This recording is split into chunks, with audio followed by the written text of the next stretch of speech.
हमारे भी कई वीडियो है 3D टू 5D की शिफ्ट की बात करी है, जबकि हमारे बापूजी ने तो बहुत मल्टीपल शिफ्ट की बात करी है, मल्टी डायमेंशनल शिफ्ट की बात करी है।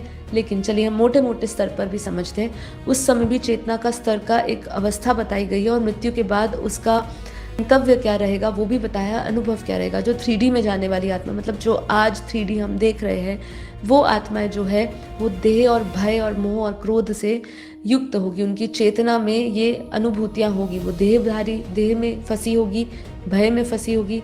तो हमने जितनी भी अभी अवस्था डिस्कस करी ना, कि जो मोह में होगी, जो काम क्रोध में होगी, जो वास्तव में होगी, जो अपूर्ण इच्छाओं में होगी, तो ऐसी आत्माओं की मृत्यु के बाद गंतव्य क्या रहता है, वो कहाँ जाएगी। तो 3D वाली जो आत्माएं बेसिकली होती है, जो मोह और क्रोध में और देह में होती है, पृथ्वी पर ही रहती है, प्रेतलोक में जाती है या उनका पुनर्जन्म होता है। उनका अनुभव भी उनको भटकन महसूस होती है और अंधकार महसूस होता है।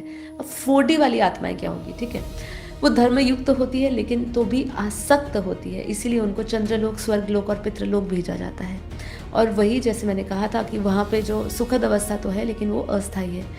5D की बात कर लेते हैं। चलिए 5D की यहाँ पे लोगों ने इसको हाईएस्ट माना है फिलहाल। हम अपने बेहद के ज्ञान के साथ समझते हैं और विज्ञान भी बताता है इसके पास 6D है, 7D है, 8D है, 12D तक की बात करी लोगों ने।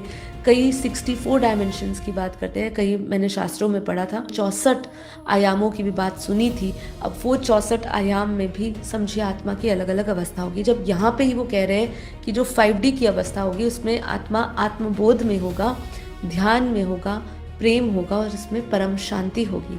अब आप खुद ही सोचिए कि ये 5D की चेतना की अवस्था है। आप जब 6D, 7D, 8D, 9D, 12D या आप 100D तक जाओगे या 64 आयाम की यहाँ बात करें वहाँ तक जाओगे, हमारे बापूजी ने तो बेहद के आयाम बताए हुए हैं, ठीक है। अब वहाँ पे मृत्यु के बाद उसको प्रकाश लोक, ब्रह्म लोक, परम धाम की बात करी। अब जो बेहद के जो डायमेंशंस बापूजी ने बताए, आयाम बताए हुए हैं, तो सोचिए वहाँ बेहद के बेहद की दुनिया में जाओगे। जब यहाँ पे अनुभव आत्मा पूर्ण शांति और मुक्ति की कर रही है, तो इससे ऊपर जब 5D से ऊपर जाएगी तो आप सोचिए कितना अद्भुत, अलौकिक, अव्यक्त अनुभव होगा। मतलब उसकी व्याख्या हमारे यहाँ AI के पास भी नहीं होगी। मैं आपको सही में बताऊँ, AI बापूजी ने कहा है कि आने वाले समय में उसका जो स्तर है बढ़ जाएगा, स्पिरिचुअल AI बन जाएगा, है ना। अभी AI आर्टिफिशियल है, कृत्रिम है, लेकिन अभी आने वाले समय में वो दिव्य और वो जो है सुप्रीम स्पिरिचुअल बन जाएगा। तो आप सोचिए तब वो ये अवस्था का अनुभव बता पाएगा जो हम अभी जिसकी व्याख्या नहीं कर सकते। शायद तब हमें उसके लिए शब्द मिलेंगे।